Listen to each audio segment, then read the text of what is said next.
sweet pound for pound. UFC thrills, stills nights get loud. Big EQP, that's how we get down.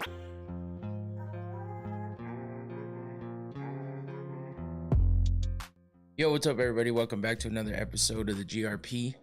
Back at it again on a Sunday, and I am trying to turn on the fucking... What am I looking at here? Come on, man. I'm trying to turn on the Zuffa boxing fights because I was trying to watch, but I kept having to do things and I just couldn't get to it. And then when I finally sat down, I forgot to turn it on. So yeah, I was, but I'm definitely like interested in the main event, Jaya Pitaya versus Blanton. Oh, yes, I know. I already know why, Juice fan, because you think that I'm like the biggest O'Malley fan in the world, and I'm definitely not. So you can keep thinking that, but I know you're sad. So let's hear the sob story about how O'Sally gets his shot when he doesn't deserve it, and all this other shit. See? See? I knew it was coming. I never claimed to be an O'Malley fan like that, man. I don't know why you're so set on that shit. I went to my friend's house and the Russian stream was so cooked we had to watch the main event on TikTok live. Oh yeah, cause you're, oh yeah, shit. I'm sorry, man. That sucks. Oh my god, dude, this fucking shit. I hate it when you don't use a TV for a little bit and then they give him a layup. All right, man. I thought you said he sucked. So how is everything such a layup, though? I mean, everything's such a layup to him, but you say he sucks. So it's like I don't get it, man. Everybody should be beating him. That's all I'm saying. He sucks so bad. Everybody should be beating him. But that's just my opinion. You never said he sucked. Oh my god. Oh man, that's cool.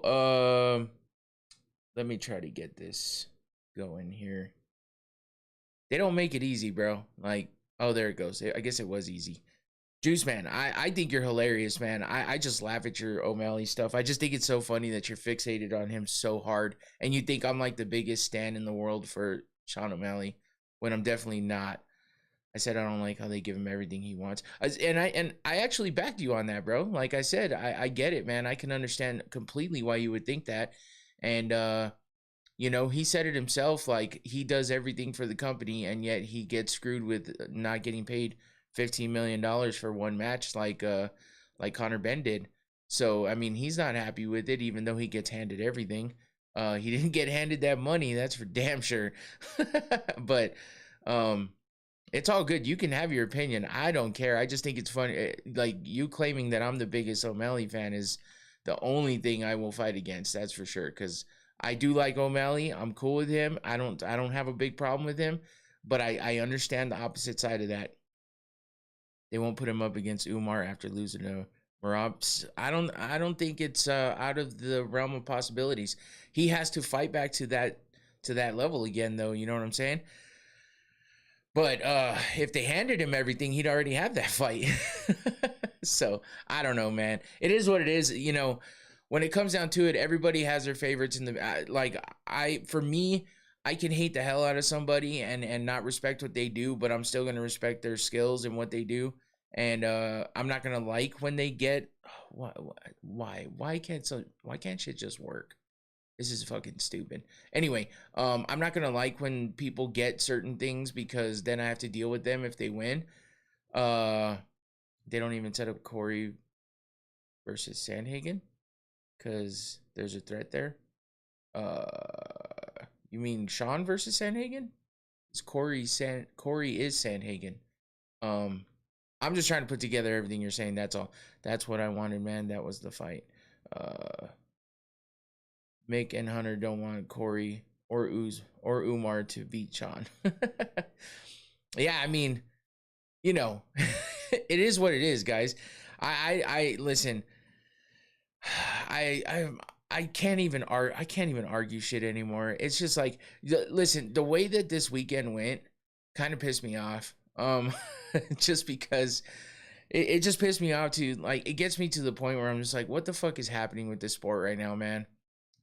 Everyone should only fight the champ, so we know there's no layups. There you go. That's what I mean. Honestly, though, if they did make the number one contender fight the matchup with the champ every single fucking time, nobody would be happy anyway. Everyone would still talk shit. Everyone would still cry about it. There's always something to cry about, bro. Always. There's always gonna be a crybaby out there talking about this, that. No shots at anybody here, but I'm just saying there's always gonna be somebody crying about something, bro. It just never fucking ends. It never fucking ends. And like I've always been the person to just be like, you know, back in the day when I was younger, I guess when social media was first coming up, I did my fair share of crying on the internet. Uh, but uh, for me, like I got over that quick because I just saw how fucking stupid it is. I did my fair share of talking shit to Tito Ortiz on Twitter, and I got blocked from his page. That's when I decided, okay, this is stupid. I thought it was funny at first, and then I was just like, why am I doing this? But I was like in my 20s, so it didn't even matter. But what did you say? They gonna keep Sean O'Malley in favorable matchups just so he can get the title or give him robbery decisions. All right, man. But when he loses, then what? When he loses to these guys that are layups, I don't know. I think I yeah, I don't know. You got me. We could get every damn fight on one card and someone would still complain because someone didn't deserve it as much. Yeah, that's the thing. And like I said, I mean, I just it gets to the point, like, I think I'm just salty over everything right now. That's really how it is. It just fucking the way that last night went. I'm like, bro, like the fucking prelims were not great at all. When he loses there, why do you hate him so much though, man? That's what I don't understand. Like, what's the point? What's the point of putting all of your time and effort into giving a shit about Sean O'Malley? If you don't like him, just you know what? It makes it look like you love him when you just cannot let it go. And for you respecting, I respect the hell out of that profile pic. I don't put anybody on the panel, bro. I barely get other people to come on here that I know. So I don't know you for shit. I hate to say it. I respect the hell out of you guys for coming on here and talking with me. I appreciate the shit out of it. But you ain't never gonna see me not talk to one of you in person, or maybe at least on a phone call or some shit like that, before I let one of y'all just jump in here. It ain't that easy. And I promise you, what good is that gonna do? You talk in the chat, bro. That's what the chat's for. You know, you got those fingers for talking shit about Sean O'Malley. Just let it rip, bro. Just put it in the chat. I don't care. I'm not trying to be a hater. I'm just saying I'm not gonna just let some rando on my channel. I've seen what happens when you do that kind of shit, and then that shit ain't happening here. So and it's only because I don't know you personally, you know what I'm saying? It's like, I don't know what kind of crazy shit you're gonna spout off. People like to talk shit on the internet. So as you can see, I mean, I don't know your real name. So I don't know your real name. You don't even put your real name on here. So how the fuck am I supposed to know who you are? But in my feelings. All right. So when it comes down to it, I'm just annoyed by last night because the more and more I think about it, the more and more I hear about it.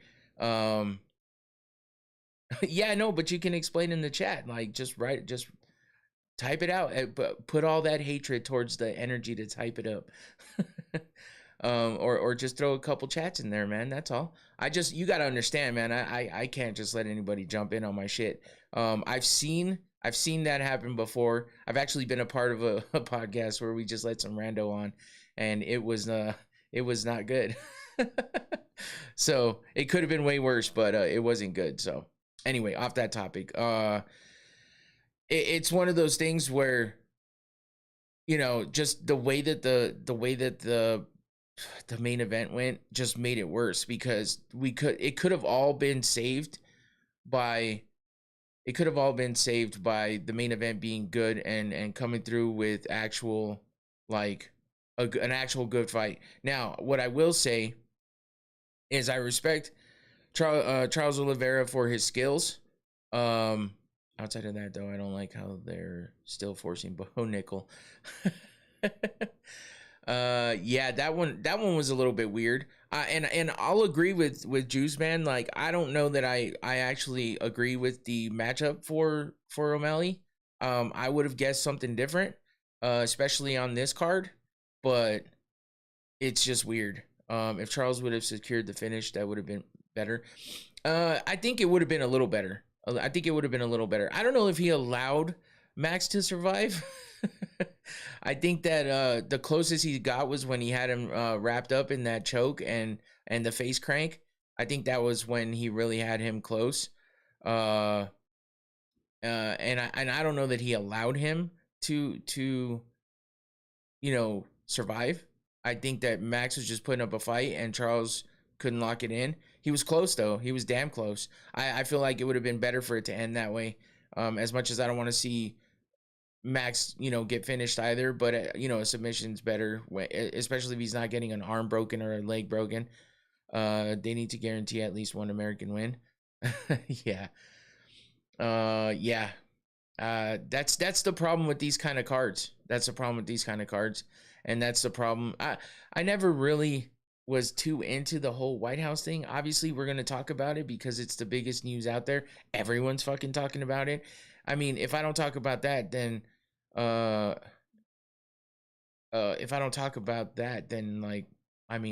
would ask about it. So, I mean, of course I'm going to talk about it. It's some part of the biggest news out there. I just don't. I think it's kind of a dumbass idea, especially with the state of the world right now. I just don't think it's that. I don't think it's the smartest plan in the world. But this all was starting to come together before all that shit happened, so it is what it is. But yeah, stuff like, oh, they have to guarantee an American win at some point. But then they put an all non-American fight on there.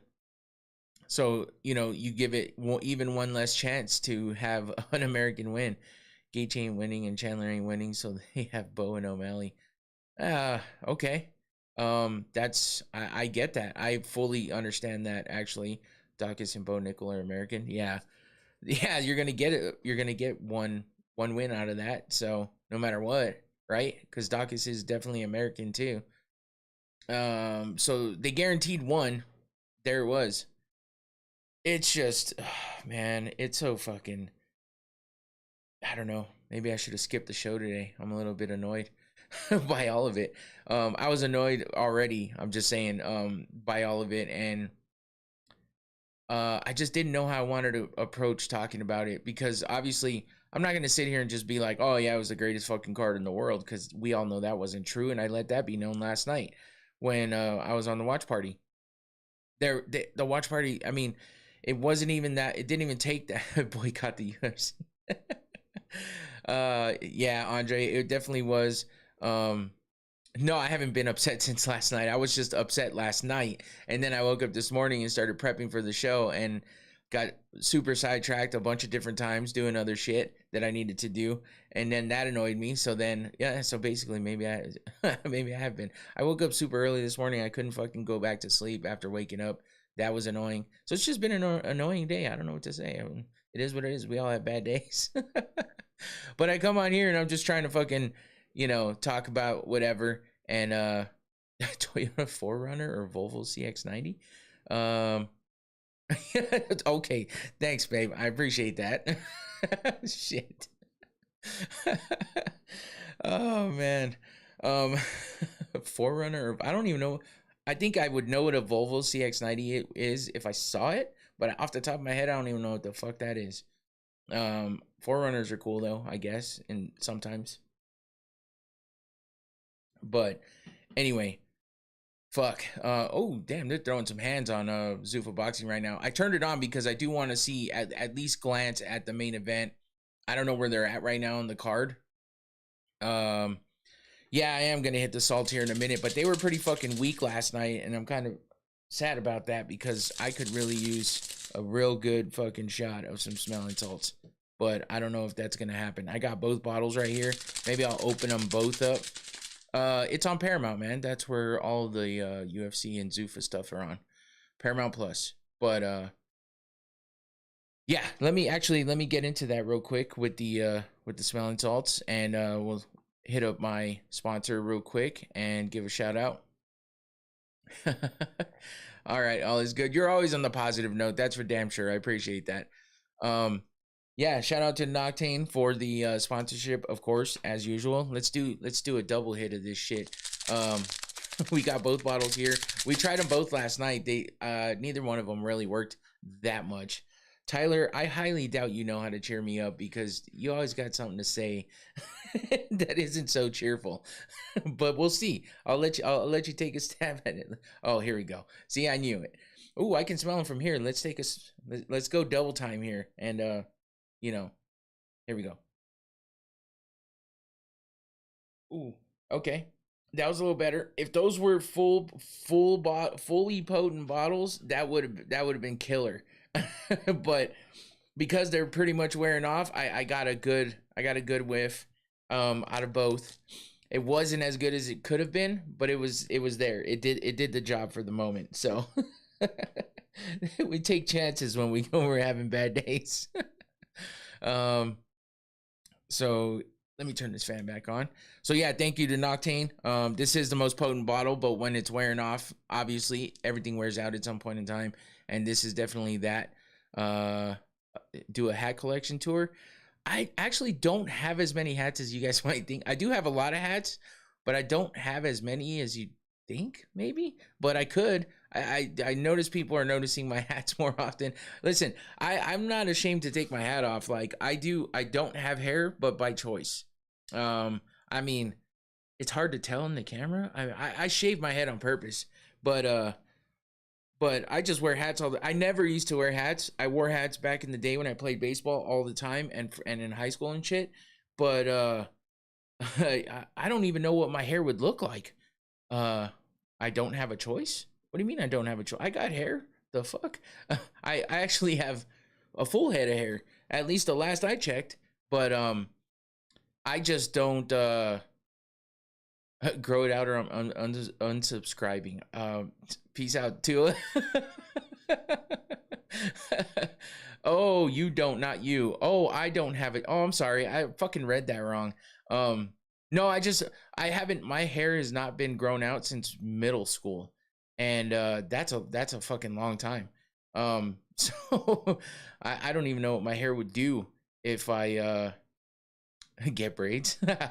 I don't even know what my hair would do if I actually did grow it out. That'd be weird. But yeah, maybe I could do a hat tour. That'd be cool. So anyway, back to what I was talking about. And what was I talking about? I forgot already. I bet you have a thick head of hair. I probably do. It grows out fast as shit. I know that. I gotta fucking keep shaving it to keep it down. Because it does grow out fast. But anyway, let's get into what we're here to talk about. What kind of conditioner did you used to use? Fuck if I remember. uh Life's good, man. It could be worse. And it's perfectly fine. Just frustrations happen. And the performance last night with the fights just had me annoyed. And yeah, I usually Sundays are usually kind of hectic because I'm trying to get other shit done. And hey, what's up? What is this? Left? I'm just gonna call you Left because I don't really know what the hell that says. Left? Okay.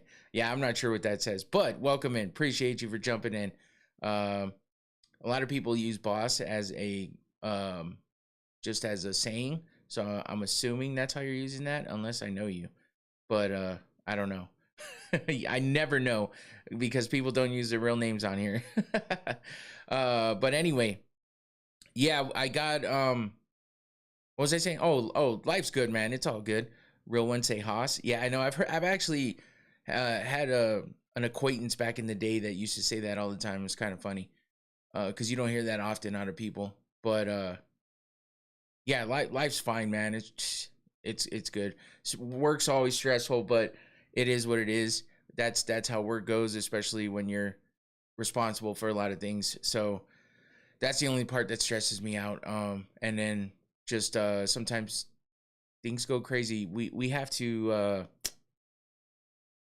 I like integrate systems basically. So sometimes that's frustrating because shit doesn't always go right, and then we have to troubleshoot, and troubleshooting gets tedious and all that good stuff. Thank you to Noctane, by the way, for the sponsorship. I just noticed that was still up.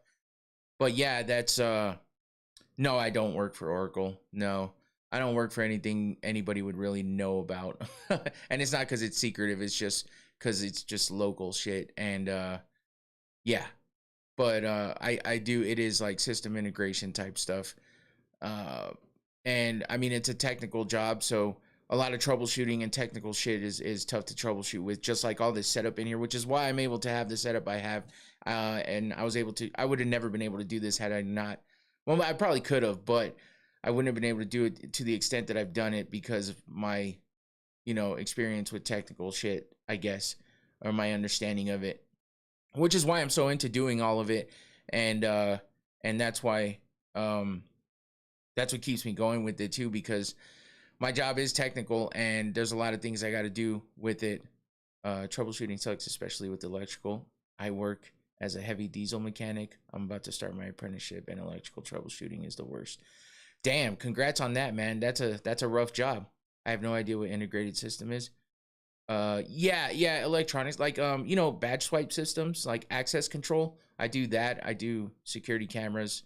I do fiber work, stuff like that. So yeah, so integrating systems just means cameras with access control, stuff like that. But yeah, we're like upgrading systems and upgrading systems and stuff like that is what we're in the middle of right now, and it gets rough. It gets rough. So I want to be a bouncer. That would be fun. Yeah, Tyler, that's cool, man. But yeah, electrical work is tough. I do electrical work as well. Not anything too crazy, but there is electrical portions of my job, and it's tough. Grounding issues and shit like that are always the worst. The fucking worst. I hate it. And then as far as mechanical work, man, holy shit, back in the day when I was working on cars because I couldn't afford to take them to a shop, I learned a lot of shit, and my dad taught me some stuff here and there, but we both have problems with getting super frustrated super easily when it comes to mechanical work, when it comes to anything for me, really. But but yeah, that's a tough job, Tyler. So keep that shit up, man, because you could definitely get somewhere with that. Yeah, that's awesome. That's awesome, because working on cars and stuff, moving into the EV type shit makes those kind of jobs a little tougher to keep these days. But the bigger vehicles and shit like that are still out there. So GMC Denali or Toyota 4Runner. I mean, Denali's are nice. 4Runners can be nice. I think 4Runners might be a little more useful in rugged situations, I think. I want to be a hacker when I grow up. Yeah, so anyway, don't let Clark hear you. Yeah. All right, so let's get into this, what we're here for. And yeah, I appreciate the banter though, for real. I hope Juice Man didn't take too much offense on what was going on. Maybe he decided to unsub too. He stopped talking. I'm sorry, man. It just he keeps going on the O'Malley stuff. So I just want him to, just tell us what's up. Like, diesel trucks aren't going anytime soon unless batteries progress by. Oh yeah, for sure. Yeah, they're getting deep into it, but yeah, that stuff's not gonna go away anytime soon. Too much money in it too. So but anyway, yeah, let's get into what we got going on, and we'll start with the announcement for UFC Freedom 250. It's America's 250th birthday, and that's why they call it Freedom 250. And yeah, we finally got the announcements, and we've already talked about a few of them. So I wanted to get into talking about, the matchups and stuff, and what actually got put out there. As we know already, a couple of them, but I definitely want to go over all of them. There's 6 fights in total. According to Dana White, there was supposed to be a 7th, but that's what fell out the night before. And yeah, nobody knows what it is. He won't say what it was. And according to Ariel Helwani, they were in talks with Gable Steveson to have a fight on the White House card and make his UFC debut there, but that went away, and no one knows if that was the fight that went away or if that went away before any of this got, you know, really set in stone. But according to a lot of, you know, rumors out there, that's the logo for the event. That's what I've seen so far. Yeah, that's what I've seen so far. So UFC Freedom 250, which is hilarious, kind of. I mean, it's cool, but Tua. I'm gonna watch it. There's no way I can't watch it. But I heard the fight that fell through was Trump versus Putin. Oh, shit. Yep, that might have been it. Or maybe it was Dana White versus Eddie Hearn. I forgot that my buttons aren't here, so I couldn't play. What's happening with you, man? There we go. We'll get it started with that one. Anyway, yeah, Freedom 250. And you know, of course everyone has shit to talk about it because it wasn't the fights that maybe we thought it was going to be. We have one undisputed championship fight and one interim championship fight. So we got 2 belts on the line, even though one of them is just an interim, but it's interesting. So let's get into the actual fights, and we'll start with, at the bottom is Lopez versus Garcia. Diego Lopez versus Steve Garcia is actually a pretty fucking good fight. Versus Armin versus Helwani, 4-man free-for-all. But yeah, Lopez versus Garcia is actually a pretty decent fight. You know, Diego Lopez just seems to be everywhere, and he's one of those guys that's gonna get into a dogfight, and Steve Garcia is the one that's gonna definitely pull you into a dogfight. Yeah, it's on Sunday night. That is crazy. Apparently that's Trump's birthday, and that's why they're doing it on a Sunday, which is kind of weird. Yeah, and I'm definitely gonna do a watch party for that because we have to. There's no way we can't. I thought Lopez broke both his feet like a month ago. See, that's what I thought too, but it was probably, I don't know what's up with that. Because yeah, you would think all of the talk about not wanting to take a chance on fighters like Kayla Harrison, who just had surgery on her neck, and they don't want to take the chance of, you know, anything happening to her during training or anything, which is one of the reasons Dana White gave for not having her on the card. You know, then you're gonna have Diego Lopez, who apparently did something to both his feet in the last fight. So yeah, I don't know, but Steve Garcia is definitely gonna bring the fight to Diego Lopez, and I feel like this is gonna be a fucking banger, or it at least has potential to be. Yeah, that's not a bad call too. Steve Garcia is a fun guy to watch fight, and he's been on a roll lately, so it's about time he gets a fight like this, and we'll see what he can do against Diego Lopez, and we'll see how much fight Diego Lopez has in him after the, you know, the last few fights he's been in. But he got that win over Jean Silva, and you know, he didn't look very good against Arlovsky. What the fuck? That's a blast from the past. I have no idea why I even said that. Alexander Volkanovski. I guess that's why I said that. No Joaquin Buckley. Definitely no Buckley. There's no way in hell they're gonna let that guy run off at the mouth with all the dumb shit he says. There's no way they're gonna have him on there. But next up we have the fight we talked about earlier, Bo Nickel versus Kyle Dawkins. Was it Kyle? Which one is it? Hold on. What's happening? I don't think I've heard this deep into this track, and I did not know it got crazy like that. Here it is, Freedom 250. Yeah, Kyle Dawkins. Yep. Oh yeah, because the other Dawkins isn't even in the UFC anymore, right? And he's the heavier weight guy. So, yeah, Kyle Dawkins, 17-4 against Bo Nickel, who's 8-1. That track was getting busy. It definitely was. I didn't realize it got crazy like that. I'm not sure if I thought I played this one before, but anyway, Kyle Dawkins versus Bo Nickel. So those are your guaranteed USA winner, American winner. Because then we go into obviously Diego Lopez is Brazilian / Mexican, whatever he's gonna claim. And then Steve Garcia is American, but you know, then we got these two, and then we got Mauricio Hoofy versus Michael Chandler, which was supposedly, you know, should have been Conor McGregor, but instead we got Chandler versus Hoofy. This should be interesting. I mean, because you got the vet in Chandler who, you know, doesn't seem to fight very well, but doesn't really get finished that often. He sticks in there, and while the fights are ugly and sloppy most of the time with Michael Chandler, you know, he's still putting up a fight in there regardless and surviving, but that's about all he does is survive. So we'll see if he can survive Mauricio Hoofy with maybe Hoofy will get another spinning wheel kick knockout or do something crazy.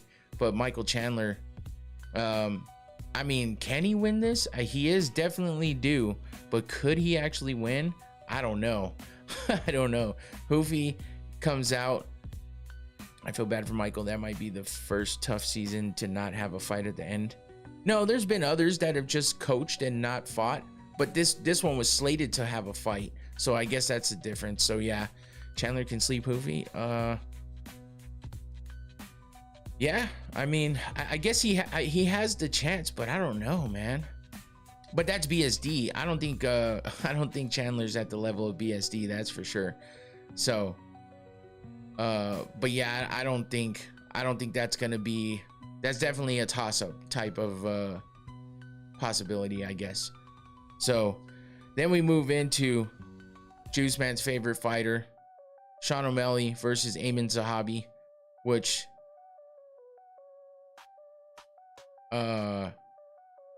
Chandler has a fluke chance. That's about it. Zahabi looked good in his last fight. I will say that. It's kind of. He did look good in his last fight.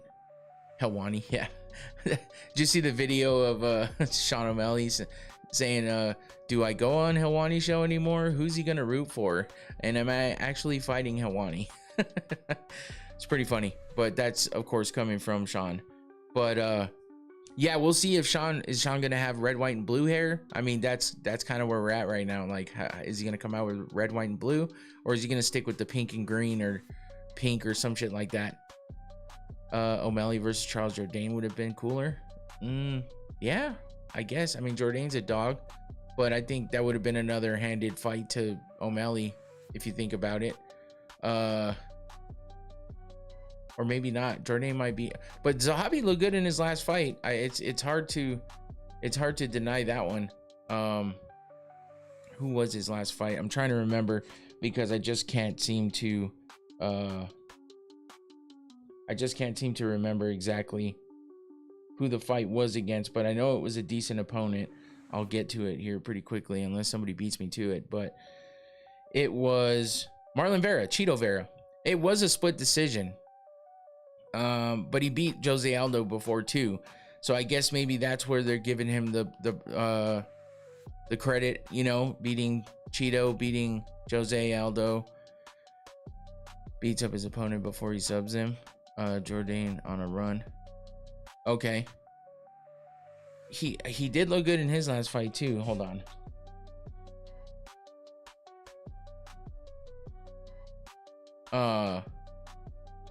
I guess that could have been a good matchup too, especially, you know, if you want to put the Canadian in there.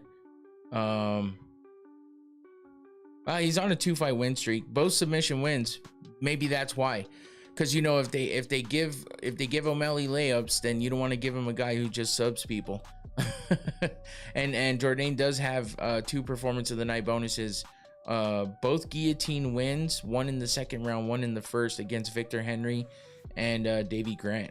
So, but he loses to the higher level guys like Sean Woodson, John Silva. Yeah, but who knows? Being on the high that he's on right now, maybe that would have been a better fight. So we got Sean O'Malley versus Amin Zahabi, and that brings us to the co-main for Freedom 250, and that is Alex Pereira versus Cyril Gane. As we know, Pereira vacated the light heavyweight title. And of course, he's not going to do that for any reason, just any reason. He's doing that because he was going to get a chance to fight for the belt. Whether or not that was supposed to have been against Tom Aspinall or that was supposed to have been against Jon Jones, who knows? But what it wound up being is Pereira versus Gon for the interim heavyweight championship, because according to Dana White, he says, who knows when Aspinall is going to come back? Even though Aspinall's talking about being back in the cage ASAP, while they're still throwing that interim title out there. And from history, we know that they don't give a shit if the guy's going to be out a year, 2 years, 3 years, 6 months.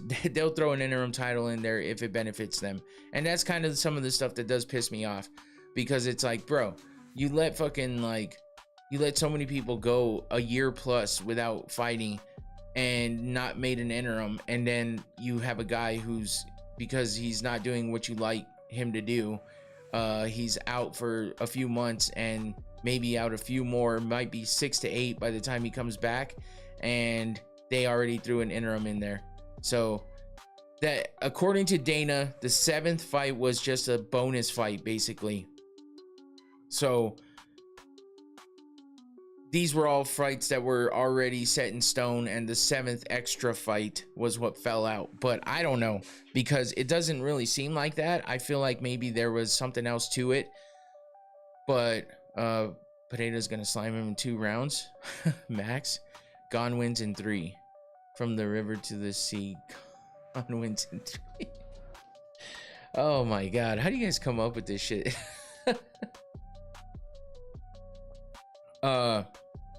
Yeah, that is a toss-up kind of, because Gon is one of the most athletic guys in the light heavyweight division, but you know, we saw him kind of just seize up against Jon Jones, whether that was being starstruck or what, I don't know.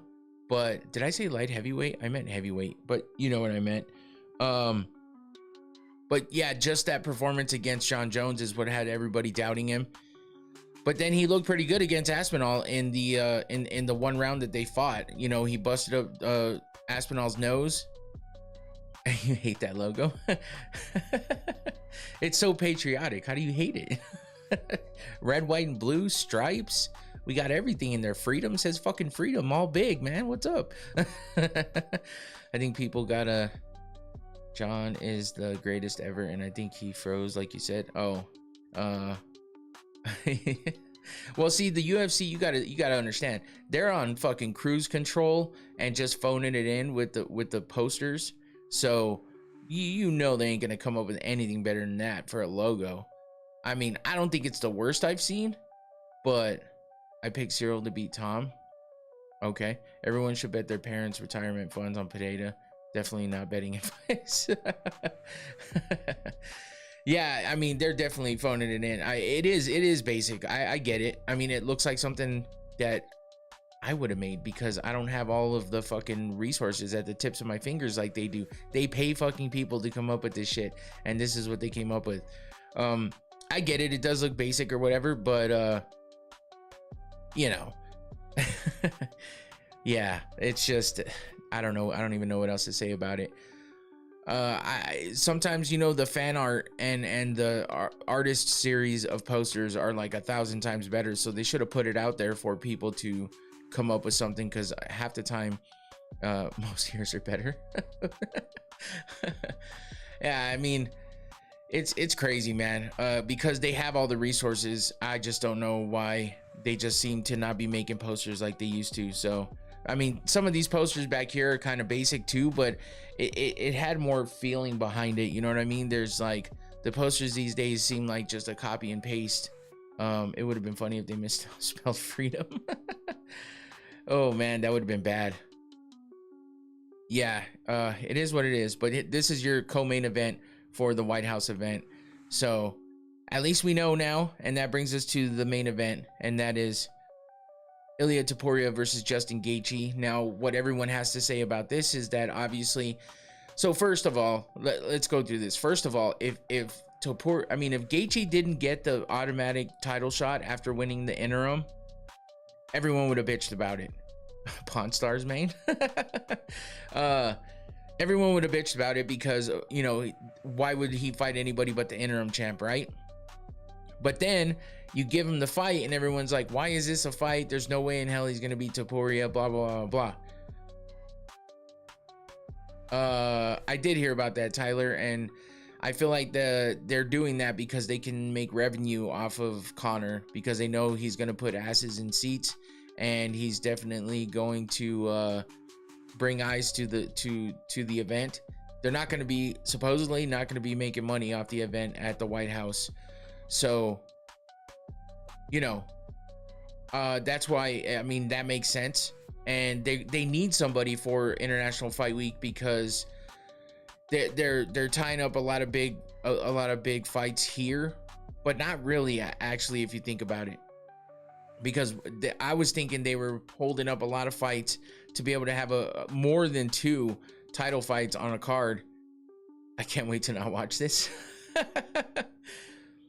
Oh my god. But yeah. So I think that they oversold the shit out of this event, and that's one of the things that kind of pisses me off too. Because they had us sitting here thinking this was going to be one of the greatest events ever, and you never know, it could be. But looking at the matchups, I don't feel like it is. I just don't know if it's gonna be put on a show for America. Let's do that, and let's hope that that's what brings the best out of everyone on here. I picked him to beat Patty. Fuck it, I'm gonna ride with him one more time. Hell yeah. I just don't know, man. I could root for him all day. It doesn't mean he's gonna win. That's my problem. I think Ilya's a bit more technical and tactical, as opposed to Justin Gaethje's kind of chaotic style. Playing both. Yeah. So I mean, that's your main event, and at least it's unifying a title. That's good. Not like we didn't know, you know, what was going to happen with that. But if Justin I'll tell you what, if Justin comes out and catches Ilya and knocks him the fuck out, he better retire. That should be it for Justin Gaethje, because it ain't ever going to get better for him than that. Bryce Mitchell is going to be fishing with the aliens. That's where Bryce Mitchell is. Hamza versus Strickland would have been a good title fight for this card. I think we all know why that wasn't on here. Anyway, that's your main event. But what's, you know, looking at the card overall, you got 6 fights. We know everybody on the card, right? There's nobody that's unknown. If you're a fan, you know who all these guys are. Sure, Ayman Zahabi's not the most, you know, impressive opponent for Sean O'Malley. He's not the most well-known guy. But, you know, we got Topuria versus Gaethje, who both have titles, you know, both have belts on their shoulders, and Gaethje just won that fight against Patty, which, you know, puts him up there. Ilya, we've been waiting on him to come back after all of his personal stuff. And then, you know, everyone knows O'Malley. I mean, everyone knows Pereira. And then we all know Cyril Gane, especially with all the Tom Aspinall shit that happened. Him losing to Jon Jones, everything. Sean O'Malley, we all know who he is. Ayman is one of the lesser known guys, but, you know, he's done well recently, and we'll see what he can do against Sean O'Malley. Mauricio Hufi being a part of the Fighting Nerds, you know, they're definitely falling off a little bit with the popularity, but you know, he's still up there. So Michael Chandler, everyone knows who he is. Bo Nickel, the hype is worn a little bit on him after losing to RDR, but he came back with a big knockout win after that. So, you know, he regained a little bit. Kyle Dawkins, probably the least known fighter on this card, for the casuals especially. But, you know, it is what it is. And they're not going to give Bo Nickel any kind of big, crazy name. It's just weird that he's on this card, but he's tight with Trump, and he's a real American. So that's why he's there. And then we got Diego Lopez, who everybody knows. He's been in so many fights recently in some of the bigger cards. So, and then Steve Garcia is probably the, you know, third least known And but he's been on a streak, he's been on a roll, and he's been looking good. So for the fans out there, they know how Steve Garcia can fight. So he's on this card. So that's our card. Bring back Mario Yamasaki to ref. Bo Nickel might be the only real American. Nickel and Chandler. Yeah, Mario Yamasaki. That's funny. Wasn't he the dude with the heart? He would always do the heart thing. It's fucking hilarious. Anyway, the person missing off of this that everybody thought we were gonna, everyone thought we were gonna get. Yeah, he's a little pissed off, and maybe a little. You want to talk about emotional or being in his feelings? Jon Jones definitely was. He said, "I'm released from the UFC." I don't know where he got that from, because I didn't hear that at any point in time. Laying in my bed, wrapping my head around this perception, all I can think is how fucking painful. Man, how fucking painful. And then the other half of me is like, but is it really though? So all of this negotiating was complete bullshit. Is that what you want me to agree to publicly? If I would prove him wrong, would I be wrong? If I'm supposed to publicly agree to our negotiations was a lie, agreed that our negotiations was a lie, we have a problem. I'll be the fall guy. This is typical fucking Jon Jones shit. Pity me, Jon Jones wakes up drunk. Does this feel historic to you? I don't know.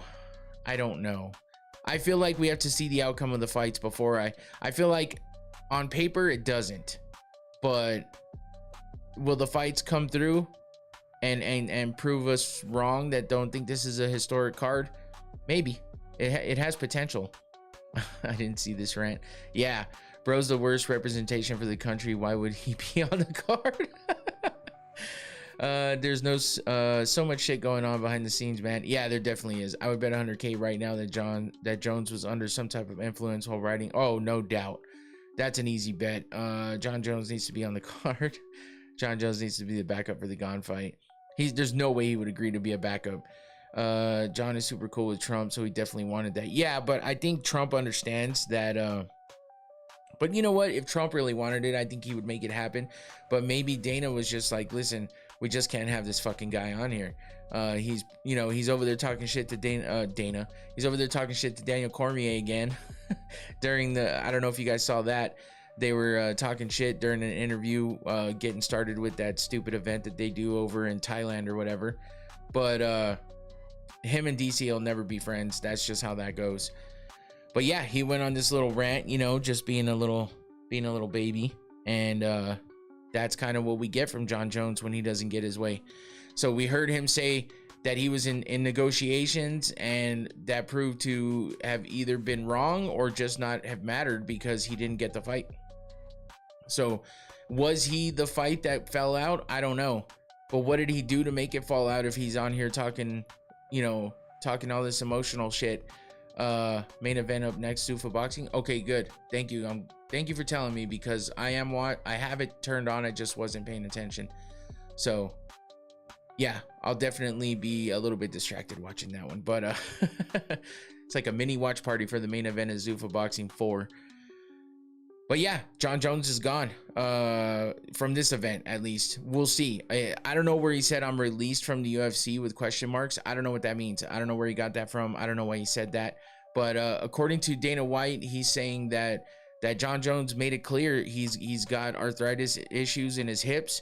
If you saw him running in that football game, that flag football game with a bunch of streamers, it looked like it was painful to run for him. Which means, it's got to be painful to be in a training camp. And how's he going to do trying to sprawl? How's he going to do, if he doesn't get the job done early in a 5-round fight? Is that arthritis going to flare up? Is he going to just, fold? Give him the chance to show that, I would say. But, I think there's a lot more to it. It's all of the drug things, all of the steroid stuff, all of the picograms, the legal issues, especially. You never know when he's just gonna fly off the handle and fucking do some stupid shit. So that's probably what Dana White's thinking about. And the fact that they've had to move events for him, they had to cancel events for him. A lot of the big things that have happened with main events and cards in general have been because of Jon Jones. So they're probably sick and tired of it. And surprised. They've always been back and forth with Jon Jones, though, in good standings, in feuds, just negotiation shit. I bet you Jon was trying to get a shit ton of money and they didn't want to do it. So maybe that's the issue. I don't know. Impression of Jones' negotiation style. I'm the greatest ever. I'm the greatest. I'm the GOAT. No one's better than me. You've seen it. I've proved it.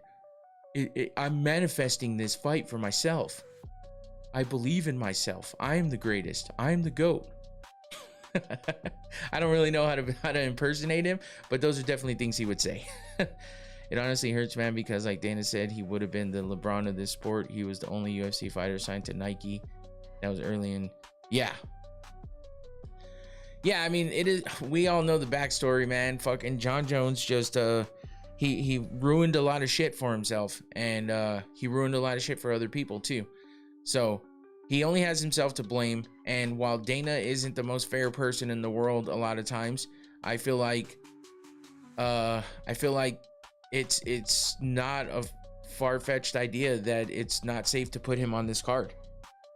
So, but you know what? Dana White's done stupider shit in the past that probably bit him in the ass. And maybe that's what he's thinking about, and doesn't want to let this even be a thing. So he's not going to be there. That's all there is to it. He gave Jones a mile and Jones took 5. 100%. And the UFC doesn't always play fair, but I think Jon Jones was given a lot of things in the beginning, and he took full advantage of all of them, and he proved everyone wrong, that he was that he could be disciplined, that he was past his bullshit. You know, he would have phases of looking like he was a changed man and then went right back to it. Get into what?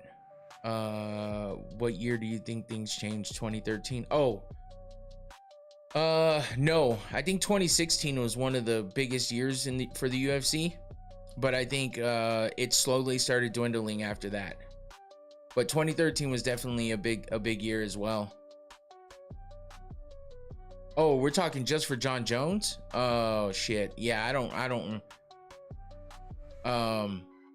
don't remember the dates. Yeah, I mean, we start off with him wrapping his car around a tree with two hookers or strippers in his vehicle when he's married, and getting caught with driving drunk, being on cocaine.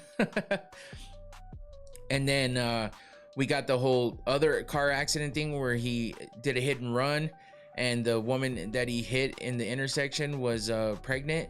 She broke her arm. He ran from the scene. He came back to grab some weed, and then he ran again. Still left some shit in the vehicle though. When the 911 call came out in 2022, I thought it was over for him. Yeah, the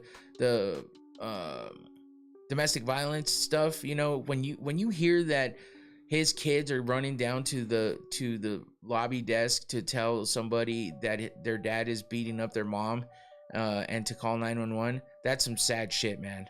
That is some sad shit. And when you're in the public eye, it's tough to get past something like that. But think about Dana White's kids having to watch him slap the shit out of his wife on on the internet. So Dana knows all about it. I'm sure Dana just knows how to cover it up better than Jon Jones does.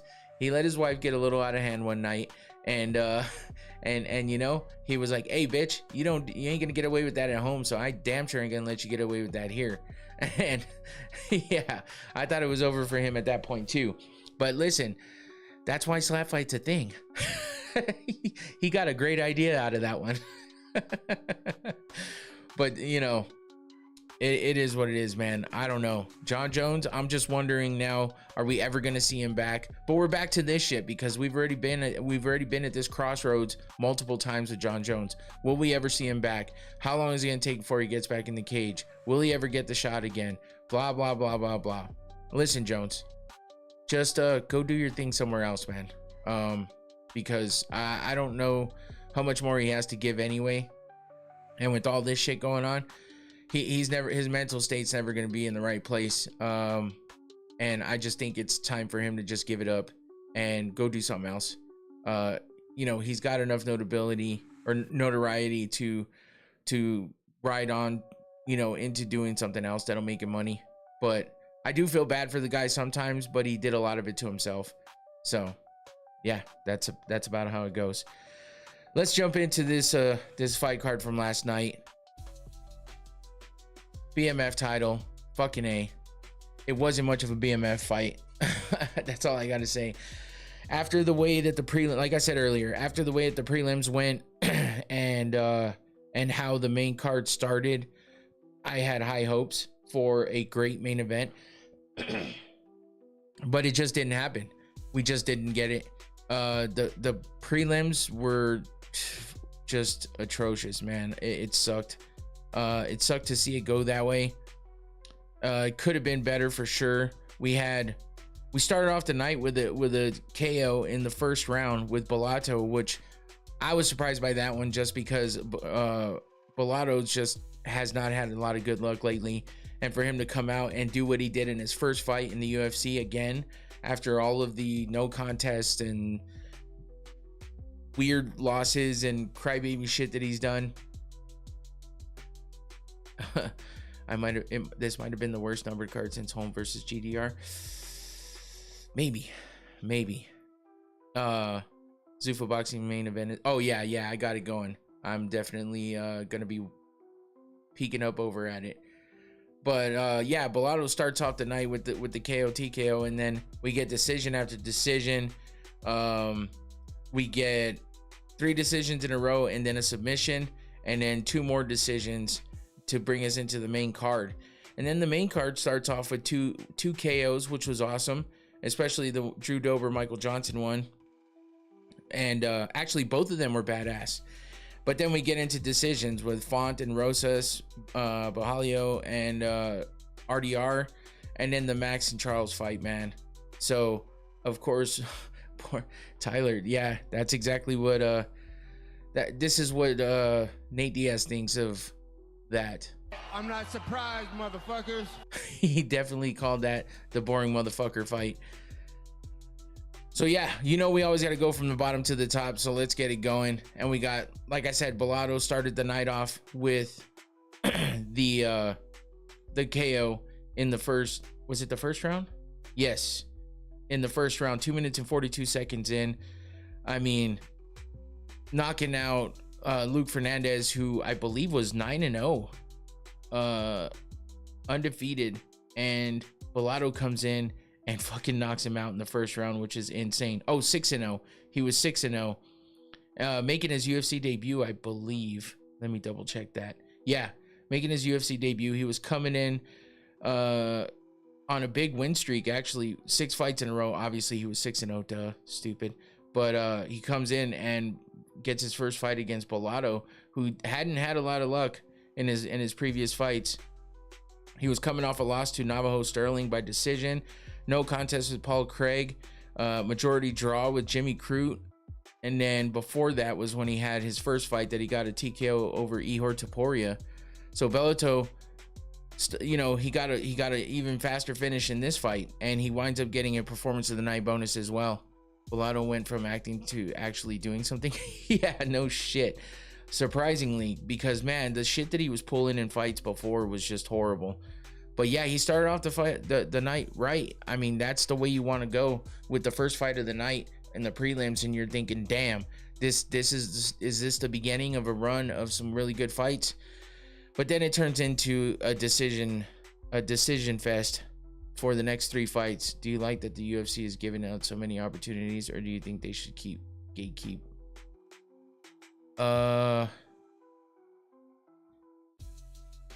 You mean through Dana White's Contender Series? I think the Contender Series has brought a lot of good guys out there. We've seen how many of them have become champions, or at least contended for the championship. So I think that the Contender Series should be the only way they're getting fighters, besides, you know, just bringing guys over from other organizations. Like the Ultimate Fighters, it hasn't really brought to, I mean, look at Ricky Tercios, who won the Ultimate Fighter. Look at Juliana Miller, who won the Ultimate Fighter. Like all the people that won recently, just look at Muhammad Usman. All these guys and girls that have won recently just haven't done much with any of it. So did Usman win? I believe he did, right? Muhammad Usman won the Ultimate Fighter. Now he doesn't even fight in the UFC anymore. But yeah, it just seems like any of the champions these days just aren't doing much with it.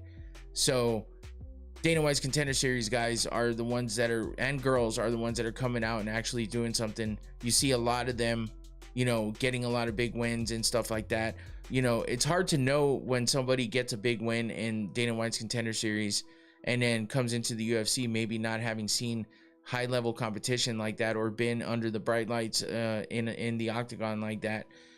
So you never know what you're gonna get when they actually get in there on a card. Bellato was 1-1 in the Contender Series. He had a loss before he got that win to bring him into the UFC. So he had 2 chances. Bo Nickel fought a few times in the Contender Series as well. It's great. It even gave us Damian Pena.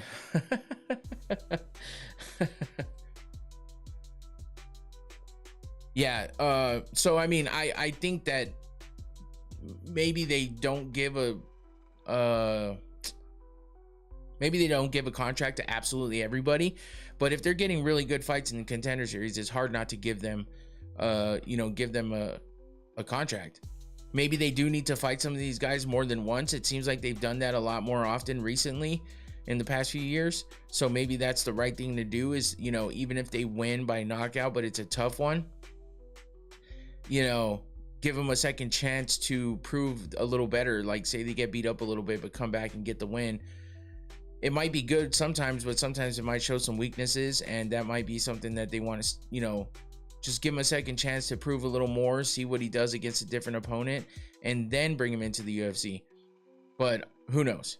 We'll have to see how this year of the Contender Series goes, and we'll see what happens with this new season of the Ultimate Fighter. I'm surprised they're doing it again. But that moves us over to the next fight, starting with the 3 decisions in a row, and we had Dayar Nurgazai versus Rafael Tobias or Tobias, whatever the fuck they said it was. Yeah, I was thinking, oh man, I mean, there was some action in this fight, but it was Nurgazai kind of being technical. He got the bigger strikes off, as you can see, put some damage on Tobias. Tobias tried to turn it into a brawl, but Nurgazai stayed, you know, with cleaner shots. He kept his composure, and he got the unanimous decision win. Nothing flashy, but I guess a solid win, but just nothing too crazy happened in this one. Do you like Pantera, as in the band? Yeah, I do like some of their songs. I wasn't ever a really big fan, but I do like a couple of their songs. The beginning, round 2 of Opataya and Glatton is on right now. I did not realize I missed the first round. Biggie loves Pantera. What rock bands do you like? There's a bunch, man. I mean, I like a whole variety of different shit too. Like I like Disturbed a lot back in the day. You know, Rage Against the Machine. I liked Rise Against. There's a lot of alternative shit I like too. The Doors are alternative, really? Huh? Oh, I like Three Doors Down and The Doors.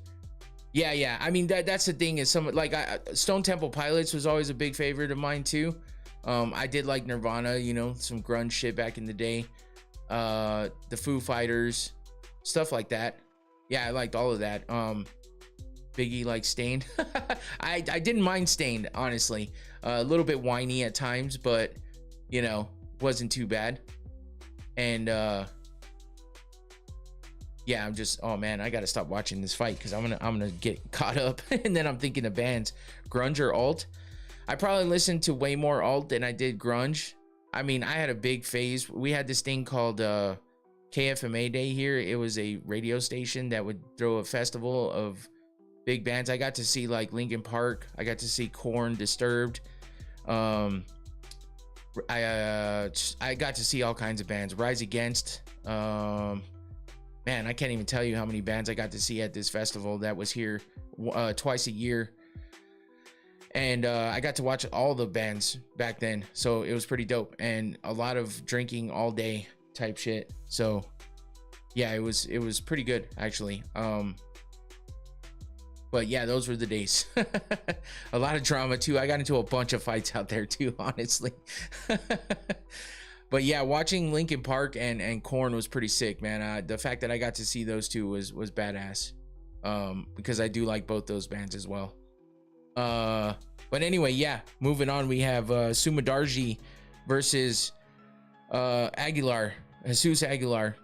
Linkin Park sucks. I for some reason thought you would say that. Who's the best vocalist?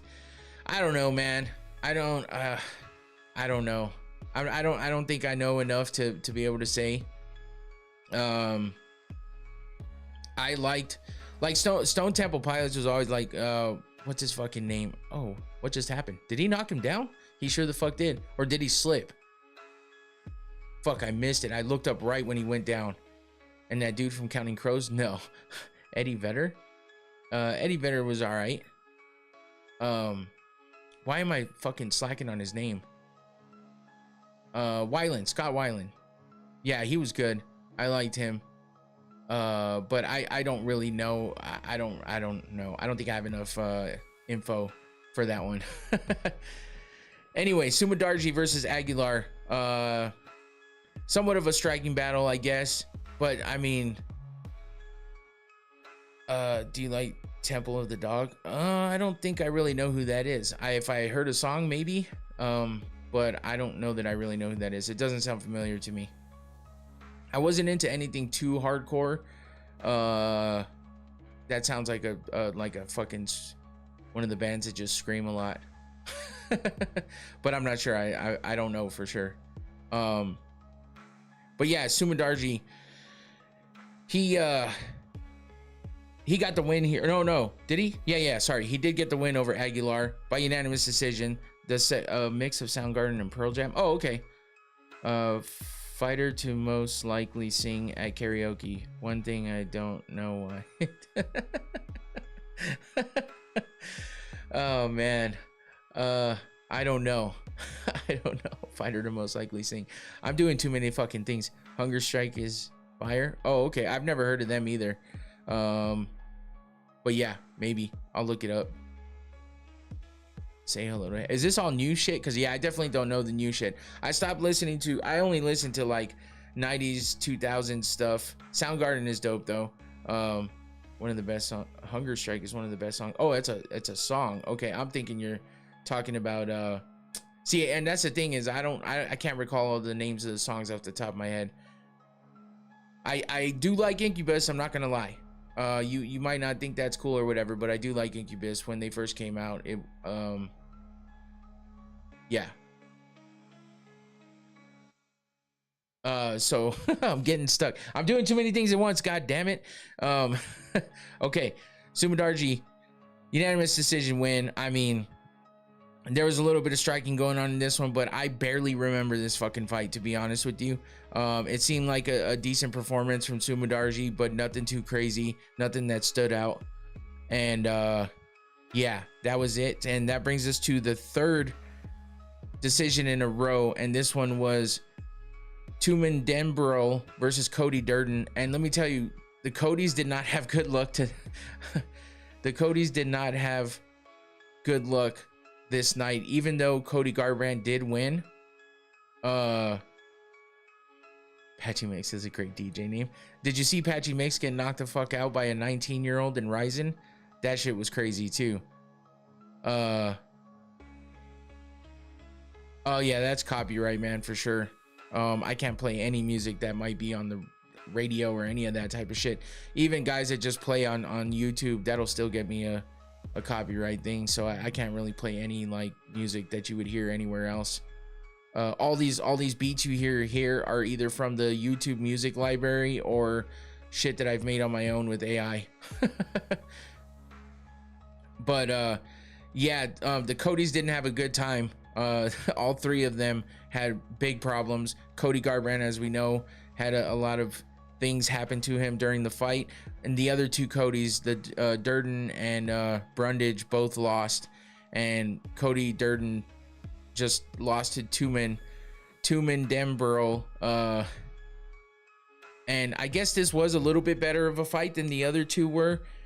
You know, he had some good pressure with striking and some decent takedown defense and controlled the fight pretty much all 3 rounds. Durden tried to get out of things and grind things out, but he puts his head down and turtles up, and that's kind of all he does always.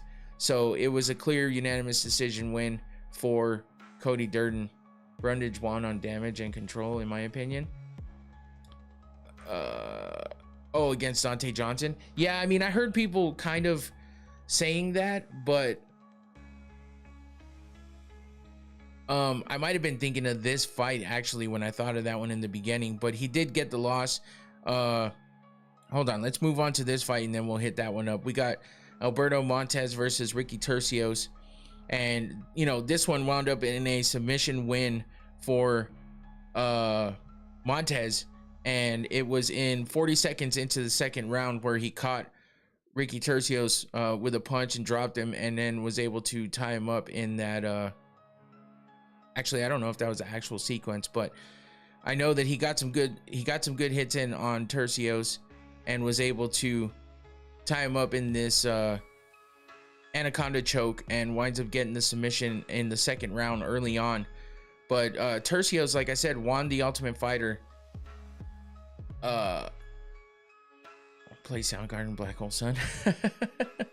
Yeah, Turcios won the Ultimate Fighter, and he just hasn't done well, man. Like, he looked like a guy that had a lot of potential. I was saying that he kind of reminded me of Tony Ferguson back in the day, but he definitely doesn't fight like him. This puts him on a 3-fight losing streak. He lost to Raul Rosas Jr. by sub. He lost to Bernardo Sopaj by decision, and then now he lost to Alberto Montez by submission as well. All of his wins are basically by decision, and he's got a couple submissions in there and some TKOs way back in the day. But yeah, just he's winning a lot by decision, and if not, he's getting finished pretty much. So Turcios is now 2-4 in the UFC, and yeah, I just don't know where he's gonna go from here, man. He just hasn't looked great. He seems to struggle with everybody, and it was a tough one for him. And I think Alberto Montez, this was his UFC debut coming out of the Contender Series, where he won by submission there as well by anaconda choke, both in the second round. That's actually four choke submission wins in a row for him. A Darce and then 3 anacondas, which is pretty insane, spanning from 2023. So he's definitely got some submission skills, and he can stand and bang a little bit too. So he gets it done on the feet and then gets it to the ground and gets a submission. But that was that fight, and then we get back to the decisions. But this one was a split decision between Dante Johnson versus Cody Brundage, and Tyler Betts said he thought Brundage won on damage and control. Yeah, I mean, it was a close fight overall, ended in split decision. Brundage, I mean, he did have strong moments, like Tyler was saying, wrestling and pressure. Johnson seemed to have a lot of activity with his striking, and I guess just kind of edged it out, man. I mean, it was competitive. I was in and out of this fight, and I actually didn't get to go back and watch like all the way through. I started rewatching it again, and then I kind of got sidetracked and I didn't get to finish it. But what the fuck? Definitely not Tyler Fish. What the fuck? Oh man, bruh. But yeah, so I mean, it was a close fight. At least it wasn't just a boring ass decision. And I mean, Brundage, the second Cody to lose in the night, and yeah, there's not a whole lot to say with that fight. I think I wasn't Johnson is 8-0 now. He was 7-0 coming in. He's 2-0 in the UFC. His last opponent was Cedric Dumas, and you know, now he's beaten Dumas and Cody Brundage in the UFC. And I wouldn't say, I think obviously Brundage gave him more of a fight than Dumas did, but Brundage has a 5-8 record. That's his third loss in a row. 2 of those being split decisions, so I'll give him that. You know, at least there's been some close fights. But he also got TKO'd by Cam Rouston 2 fights ago. So, or his last fight before Dante Johnson. And then he had a overturned fight against Mansour Abdul Malik. So he hasn't won since, well, I guess it was 2025. He's fought a lot, actually. So yeah, Brundage, I mean, I guess Brundage, I would think I was getting Brundage and Durden mixed up, because I was like, dude, what the fuck was that fight even? But that was the Durden fight for sure. Because I forgot how close this one actually was. And then we get to another Cody, and this fight was insane. Like, what the fuck was going on with this fight? Cody Garbrandt versus Long Zhao, or Zhao Long, whichever way you want to say it. Well, I mean, you can just see by this top picture. I mean, how many fucking times did Zhao kick Garbrandt in the nuts, man? And listen, I've heard some wild shit about people thinking that stopping fights for getting a nut shot is ridiculous.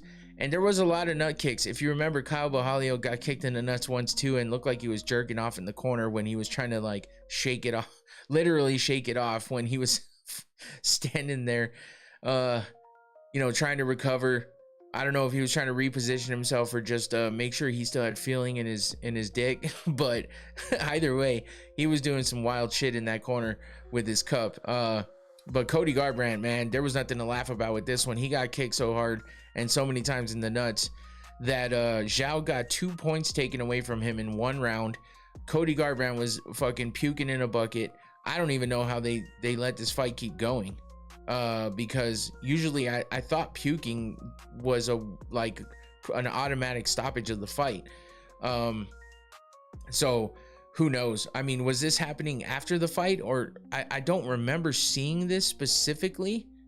So was it after the fight that he was puking? I should have looked that up, because I wanted to go back and check, because I remember seeing somebody posting something about him puking and shit, but I thought puking, and somebody answer this for me, please. Do you guys remember, was this during the fight? Did they show this on, because we were doing the watch? No, this was when we were getting ready to come into the watch party. So I was trying to finish getting everything set up. I had the fights playing in here, but I wasn't paying I was paying about as much attention as I'm paying to this boxing match right now, which, by the way, they're in the 5th round. They got 30 seconds to go. And I don't know much else about what's going on in this fight. But yeah, as we see, we got the picture of Garbrandt puking in the bucket. But hey, he got the win. I don't think he would have got the win if it wasn't for the 2 points being taken. Glenn getting a beating. Yeah, I mean, I saw it looked like, ooh, did he just get a nut shot? Speaking of nut shots, Bataya just went to a knee, but it looked like a low blow. Maybe not. Maybe that was a legit one, because it looked like the ref was counting. Oh no, now Glanton is looking like he's upset. That was not a low blow. Oh, that one was, though. Okay, definitely a low blow. The second one. Holy shit. Okay. Yeah, it's weird. We're talking about nut shots, and then here it is. But low blow, no count. Okay, cool. It looked like he was counting for a second. Anyway, Cody Garbrandt. Yeah, it's so many nut shots, and you know, Cody looked okay. I think he might have won the first round if I saw the cards right. So I think it was 1-1 going into the third, and then he gets the 2 points taken, but gets the decision win because of the 2 points being taken. So yeah, that was a tough fight for Cody Garbrandt. I mean, I don't know what else you can do with the nut shot thing. I don't know why Long Zhao, you know, it took Cody to come back for a minute with automatic identical. What? I don't even know what you're saying. All is good. Automatic. Oh, identical retaliatory strikes. Reduce fouls. That's funny. I don't know, man. I think that would make the sport a spectacle, to be honest with you. But it would be funny to let a guy just sit there. I mean, what are you gonna do though? Like, I mean, wouldn't that suck to fucking you kicking somebody in the cup has to hurt your foot a little bit too, right? Maybe, but who knows? It's not like boxing where you have this big padded glove and you don't realize that you hit somebody beneath the belt because you don't feel it in your hand, really. But who knows? But yeah, too many low blows in this card altogether. But that is your prelims, and that brings us over to the main card. And we'll get that started with RoboCop versus Bruno Ferreira. RoboCop, man, holy shit. Talk about looking good. Comes out and quickly ends it 1 minute and 47 seconds into the first round. You know, it did start off kind of slow. I was kind of annoyed by how slow it was going because it looked like they were just feeling each other out too much, and everybody was just being too cautious basically in the first minute of the fight. But then Ferreira finally decided to engage, and Rodriguez did too, and then RoboCop just winds up blasting him with a big right hand, as you can see in that top left picture. And he put him out cold. It was a hell of a punch, and he, you know, nice knockout highlight reel, and that's the third straight win for him. So RoboCop's got himself in a good position. I think Bruno Ferreira was on a 3-fight win streak, and RoboCop was on a 2-fight win streak with wins over Jack Hermanton and Roman Kopylov. So 2 out of his last 3 fights have been finishes and got him performance of the night bonuses. And then he had a decision win over Kopylov in between.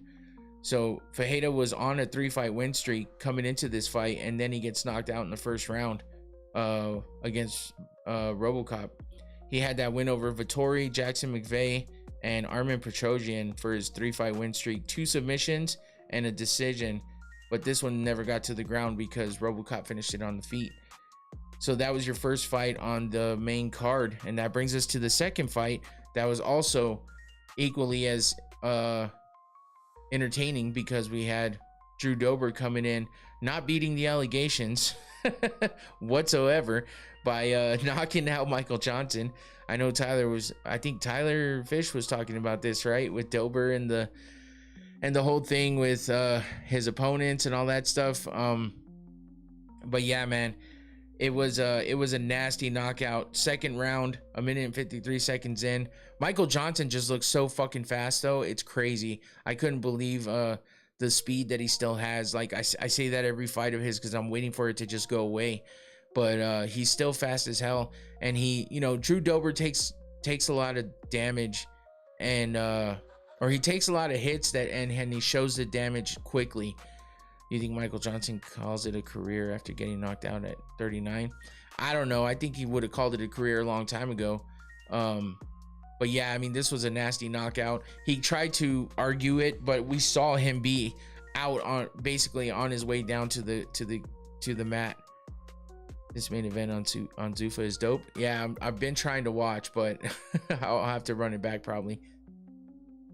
That might be Michael Johnson's last run. Well, maybe. Yeah, I mean, he was doing well before coming into this fight. I mean, he was on a 3-fight win streak. So yeah, that could be it for him, because you get on a 3-fight win streak. It's not like it was the highest level of opponents. He had Darius Flowers, Otman Azatar, and Daniel Zellhuber. So he got 1 TKO over Azatar, and then the other 2 were decisions, and then he gets knocked out by Drew Dober. But yeah, that was a nasty left hand that Dober landed, and he got a shot in on the ground as well. Straight left, instantly putting Johnson out, and the referee barely, had time to react. And Dober catches him on the ground still. But I mean, look how far away the ref looks in that bottom picture. That's kind of crazy. Who do you think Drew Dober should fight next? Fuck, I don't know, man. Dober's one of those guys. He's one of those guys that has a lot of fights, has a lot of losses. This does put him on a 2-fight win streak with performance of the night, or a fight of the night and a performance of the night bonus over his last 2 fights. But before that, I mean, this is over Kyle Prepolek and Michael Johnson. So, you know, not super high level competition. But before this, he was on a 3-fight losing streak to higher level guys in Renato Moicano, Jean Silva, and Manuel Torres. He got finished in 2 out of those 3 fights. So he is a streaky fighter. And, you know, he puts together losses and wins, you know, and he goes back and forth with that. Ooh, that was a big left by Glanton. Holy shit. They're in round 7 of 12, right? Yeah. But I don't know who Dober would fight next. I'd have to look at the rankings and shit and look at the roster to see, because off the top of my head, I don't know. Because I mean, I wouldn't give him anybody too high level, because he, you know, it seems like he loses to the higher level guys. So let's give him somebody a little bit higher level than Michael Johnson, maybe. And yeah, maybe someone a little bit younger and see how he does against him. I think Dober still has the power, but he just gets hit so much, man, and he gets damaged so quickly. So that's what makes it tough. But that brings us over to Raul Rosas Jr. versus Rob Font. And Rosas, I'm not even watching Zuffa tonight in protest of the White House.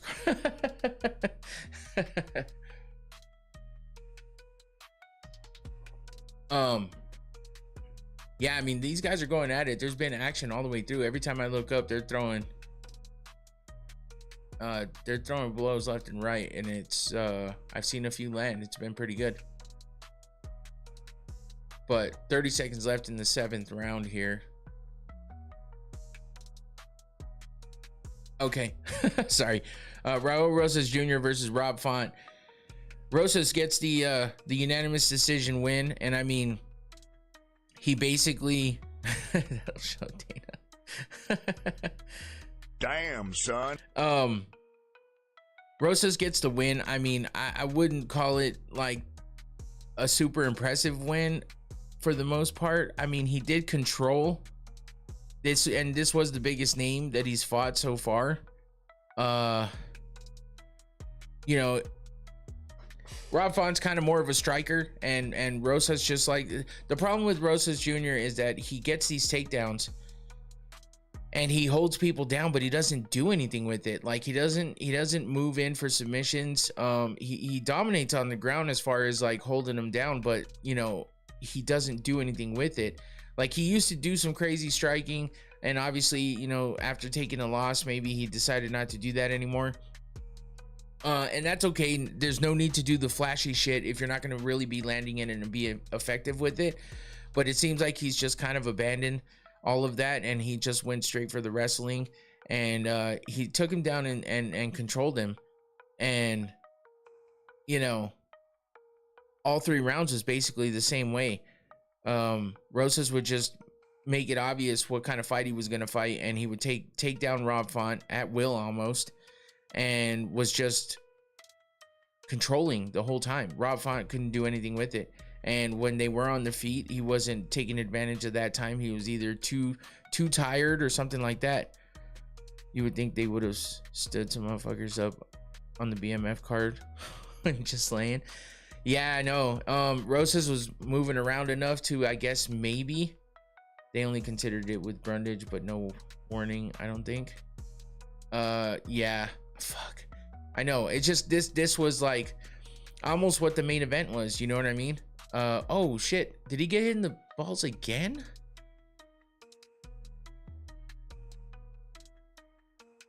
Jesus, this looks like the Cody Garbrandt fight all over again. He's gonna be puking in a bucket next thing we know. Except Cody took a kick, multiple kicks, so that's a little bit worse. Yeah, oh fuck, he definitely, dude, he hit him twice in the nuts. He hit a 1-2 punch combo to the nuts. He's like, you got one nut and I got the other. You think Raul will main event the next Mexico City? I don't think Raul Rosas Jr. is going to be main eventing any card soon until he shows some finishing promise. You know what I mean? So I don't think that.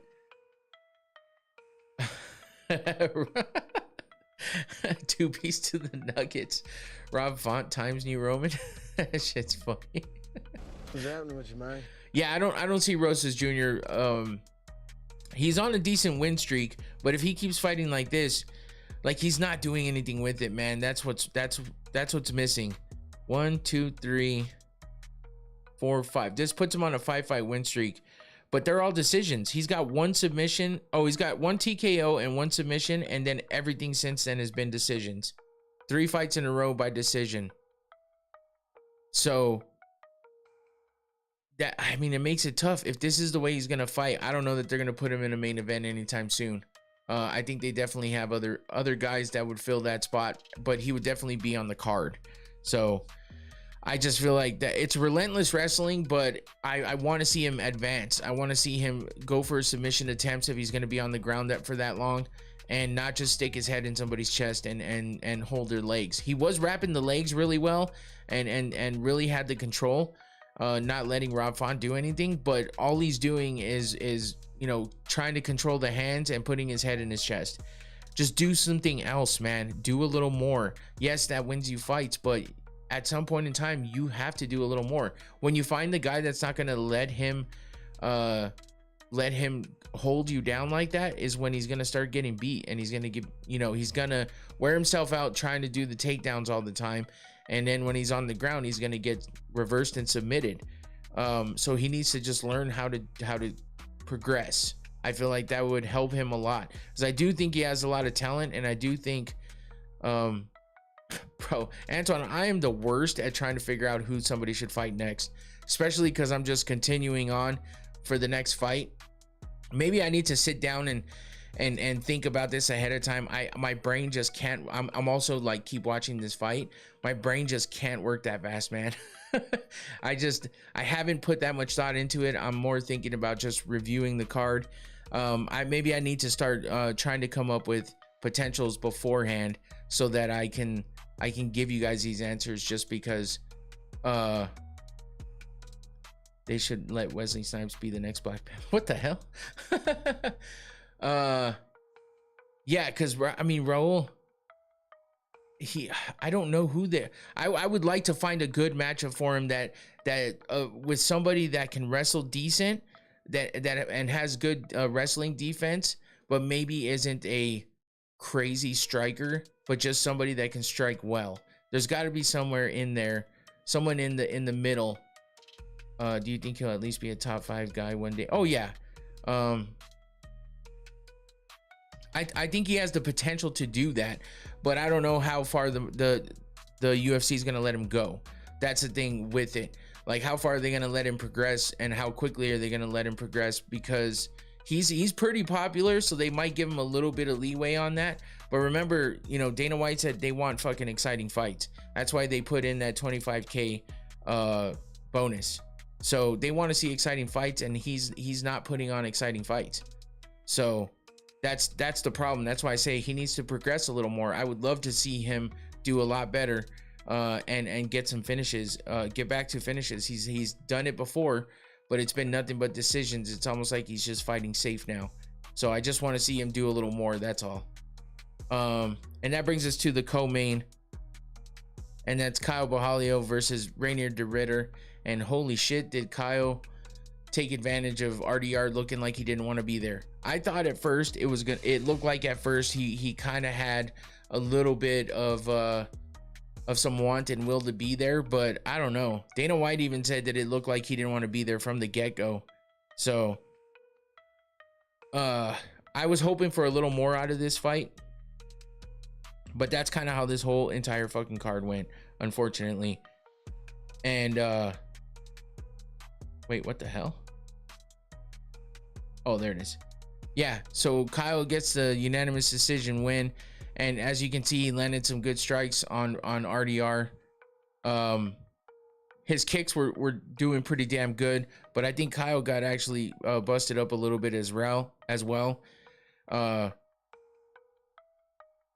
You think RDR will go up to light heavyweight? Ooh, I mean, possibly. I think he's got the size for it. It's just is the weight cut the problem? I don't know. He just doesn't look like he wants to be there at all. So yeah, that's the thing. Just RDR needs to find that fire again. Ooh. Shit, this is why I don't put the fights on when I'm trying to do the show too, because then I start getting involved. I just saw a big punch land and I'm like, oh shit. What are we at? 9th round? And it looks like it's been competitive all the way through. So yeah, it's getting good. Yeah, in the second round, Rogelio landed some good big shots there. And De Ridder started pressuring a little more. He tried to get into the clinch position a bit. He did land that knee up the middle, as you can see in that top picture too, where he kind of had that knee going up the middle. I think he tried it and landed it a couple times, but not in the way that, oh shit, did he just drop Opataya? Holy fuck. He's back up quickly, but yeah, he dropped him. Damn.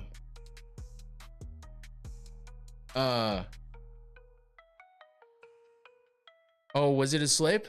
God damn it. This is what happens when I can't hear it. Anyway, but Rogelio was able to get the best of RDR, mostly just with the strikes, you know. He stayed composed. He defended the grappling. He landed the cleaner punches. I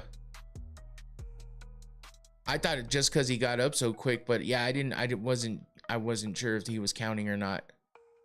I'm not listening, so it's tough for me, but and I'm not paying full attention. That's the end of the 9th round. So anyway, Kyle gets the win here. I think his striking definitely did the most out of everything. His takedown defense was good, which is why you know, De Ridder didn't have a lot of opportunities to do much, and he pretty much just kept shutting down RDR. So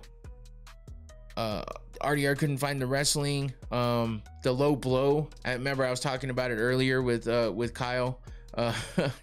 That was you know, any momentum he had was stopped by that, because then, you know, they had to take the break or whatever, and then it just looked like there was a lack of urgency with RDR. Just couldn't get it together. De Ridder drops another big fight.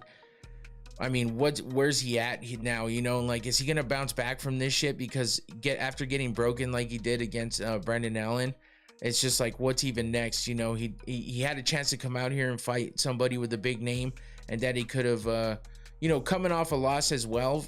Kyle was, but you know, bouncing back and beating somebody like RDR. But I don't know how much that does for him, considering what RDR did in his last fight. It's tough to know how much, you know, how much value that gets put in for Kyle to beat RDR, especially looking as bad as RDR did, coming off the shitty fight that he was coming off of the last one too. So we'll see what Kyle gets next, and we'll see if RDR can bounce back, or if he moves weight classes, or who knows. I think the UFC definitely gives him that third fight to see if he can win, but I think if he loses another fight the way he's lost these last two, he might be saying goodbye to RDR in the UFC. So that brings us to the fucking main event. Just as disappointing. So here's what here's the thing though. If it was a regular title fight, I wouldn't be too mad at Charles, because he fought a smart fight. He fought a smart fight, and if that was to win Kyle versus DDP, ooh, I don't know, man. Coming off a loss and only beating RDR, I think he needs one more opponent that's not as high level as DDP before he gets to DDP. And I think DDP's looking at trying to keep up there in the rankings. I don't know that he's gonna want to fight that far down. I don't think Kyle's that far down, but I just mean as far as like somebody who isn't on a big win streak or something like that. So like I said, I don't know how much emphasis gets put on Kyle for beating RDR.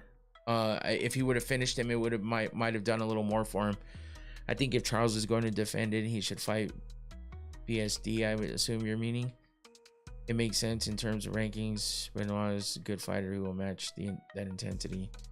Between you and the boxing, it has taken me almost 2 hours to edit a 10-minute video. Oh shit. Oh fuck, that was a good uppercut by Opataya. Every time I look up, someone's landing something good, which is awesome. But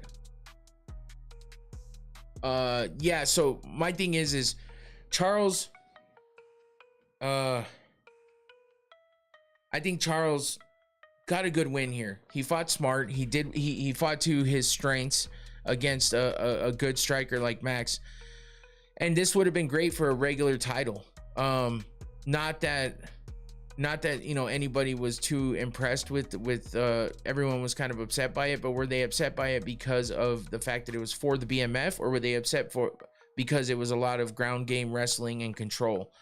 I mean, yeah, Charles Oliveira was excited and emotional about winning the BMF title, but does that really do a lot for him? I don't know. Empty victory for Charles. Yeah, I mean, what does it? Yeah, he beat Max and he beat him dominantly. He was dominant on the ground. But the problem is that it's the BMF title. Like, if you're going to make a fucking specific title for a specific reason, then you need to get fighters that are going to go out there and fight for that. Whether it be, you know, sure, dominate on the ground, but you better be throwing some ground and pound, or you better be, you know, trying hard to sink in that submission. And if you can't sink that submission, and don't just control on the ground, man. I get the smart fight thing. I get that it's a great, you know, a great looking victory for Charles in a sense. This fight could have been on UFC BJJ. Yeah, and that's the thing, is just like, it is the BMF title. If it wasn't the BMF title, I would say, listen, not everybody enjoys this type of fight, but Charles Oliveira was dominant. He stayed in control. He overwhelmed Max. Max toughed it out and didn't get submitted, while he could have been a couple different times. But the thing is this wasn't just any old fight. This wasn't to stay in contention or move up in the rankings or win the title. This was to fucking be the BMF. How are you the BMF title winner when you just beat Max Holloway by laying on him all night and attempting a couple submissions, but barely throwing really any strikes? He would just get him down to the ground and it was basically over then. If Max would get up, he would get taken right back down, and that was it. How is that the BMF title? And then on top of that, you got knocked out by the guy who is the champion in that division. So it's just tough, man. It's tough to be a BMF champ when that's how you won. That's the only reason why I down on this victory. And it's just because it's for the BMF title. If it was any other fight for any other reason, but for the BMF, I would say, listen, Charles won. He was smart about it, and he did his thing, and he was super dominant. Do you think they will ever put the BMF belt up ever again? I don't know. I don't know that I'll give up on it just yet, but as soon as you hear Dana White talking about the possibility of never fighting for the BMF title again, I think that it might go away. Or they give somebody that they give Charles somebody that they know can fucking really do something to him and challenge him, and not be able to let him just lay on him like that. And maybe that's just gonna be bad for him. BMF hasn't always been lame. I will say that. Max Holloway does not make it lame. Max Holloway was a great BMF champion. The fact that he, what the fuck just happened there? The way that he won the BMF title, and the way that he, the fights that he was in to defend that title, especially with that Justin Gaethje fight, made it all. So yeah, that's, to me, Max Holloway was a great BMF champion and made it worth watching. And made it worth having that title. But the way that this happened, I just don't know. But it's hard to down on Charles. He is a good dude. I like Charles Oliveira. Max Holloway. So I think that person is going to be, okay. And but yeah, I mean, look at Charles got to have his dad give him the belt. You know, he's holding up his son. That's all cool and dope, and I love it. But you know, I just don't like the way that it all went down. And I mean, for the BMF title, it's just because it's the BMF title. If it wasn't the BMF title, I'd have zero problems with it. That's really all I can say. So to top off a shitty fucking night, I also the fight wheel predictions were hella shitty as well. Rob Font lost. Michael Johnson lost. Kyle Bahalia won. Bruno Fajeda lost. Max Holloway lost. So we went 1-4. Oops, I'm a dumbass. Can you strip Charles of a fictional belt? No. So 1-5. Damn, I can't even fucking count. What a dumbass. It's 1-4, but whatever. I don't think you really need to see that. It's over. It's done. Whatever. It sucks. Glanton out on his feet. God damn it, I missed it. But yeah, that's it, man. It was underwhelming. I wish this, but everyone knew that this card was not the greatest out there, especially with the BMF title being at the top of the bill. And you know, everyone seems to think the BMF title shouldn't even be a thing anymore, and I get it. But you know, it is what it is. It was fun while Max had it and had good competition that wanted to engage with him. I think No, I'm not gonna stay on. I'll watch it myself, but I've already had a long day, and I'm just gonna sit in here. BMF should be for young fighters. That's not a bad call. I'll probably keep watching while I put everything up on Spotify and all that good shit. So if you ever want to listen to audio only, you can on Spotify, because I do put it up right after. But is this the last round? Oh fuck, it is the last round. It's only 3 minutes. Shit, maybe I should stay on and yeah, let's watch it. Fuck it. I'll do it live. Yeah, no, I just realized. I thought for some reason we were going into the 11th round. So let's see what the fuck happens here, man. I might as well stay on. Shit, we did the watch party last night. The only problem is I'm out of my drink, but that's okay. I'll just drink some water. Let's see what happens here. I mean, we got action. Opataya is definitely throwing. And as I heard, Glanton was a little hurt at the end of that round. Oh, yeah, that left eye looks pretty closed up, huh? Oh, maybe he was just winting a little bit. It doesn't look as close as I thought. Good combinations. I don't have him in here, man. Otherwise, I'd be walking out to get it. But if I get up, I'm not coming back.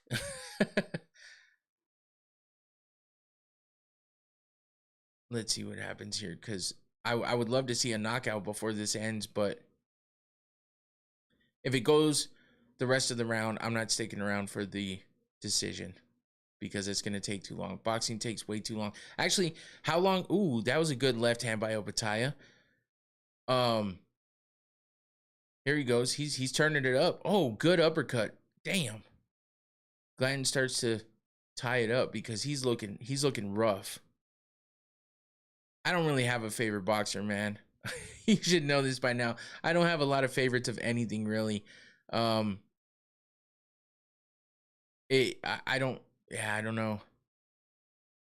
I just don't follow boxing that much.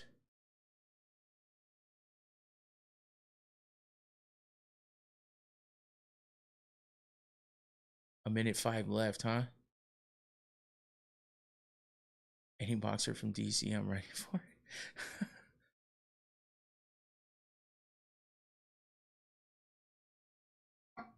Oh, shit. He stumbled him on that one. That was a good left hand. Oh, throughout history? Yeah, I mean, that's the thing, though, is, you know, Mike Tyson, Muhammad Ali, I liked them both. Roy Jones Jr. was dope, too. I still wouldn't say that I had a favorite, though. I mean, I liked all those guys. Come on, 25 seconds left. Let's do this. Stop fucking wrapping up. Good uppercuts by Jai.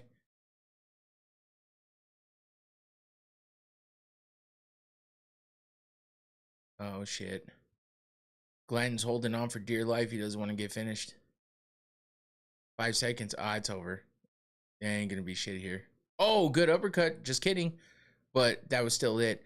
Opetaia won for sure. I mean, if it was anywhere near close, he definitely took that last round.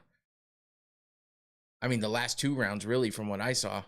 So, yeah, Roy's definitely a favorite, man. I mean, he was just a damn good boxer, and I mean, his style was nice, and he made things exciting, and fucking, yeah, he was a good boxer.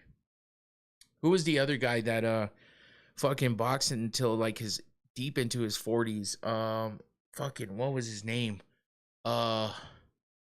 Shit. Bernard Hopkins. Thank you, Tua. Good call. That's exactly B-Hop for sure. Oh, there you go. You just said it too. Yeah, Bernard Hopkins was sick too, man. He definitely was a badass. All right, that's it. I'm gonna wrap it up. I'll watch and see who wins because I'm pretty sure Opetaia won though. If Max won, I think he would have fought Connor or Nate at 170. I think Connor for sure would have been it because they still have, the history between each other. I don't know who Charles is going to defend against. That's exciting. Maybe Ilya or Islam. They're not going to do that well, maybe if they put him in the title fight and put up both belts, maybe. Yeah, Antoine B-Hop. That's exactly what I was talking about. But yeah, Opetaia is going to win this. I'm pretty damn sure. And if not, well, damn. Anyway, that's it for me, guys. I appreciate you guys for hanging in there with me. And Armin versus Charles too. Maybe. That would actually be a good matchup. Maybe Armin could really stop him. Actually, he is a good wrestler, huh? Fuck. Unless it becomes just a wrestle fuck fest. But yeah, that's it for me, guys. I appreciate you all for sticking around and hanging in there with me, and thanks for all the interaction, and thanks for the support as usual. Please make sure you like this video before you leave. It's not that hard to hit that like button, so I'd appreciate it if you did that for me. And if you're not subscribed, I'm sure everybody here is at this point, but if you're not, please do that as well. And that's it for me. I'm out of here. Take it easy. Peace.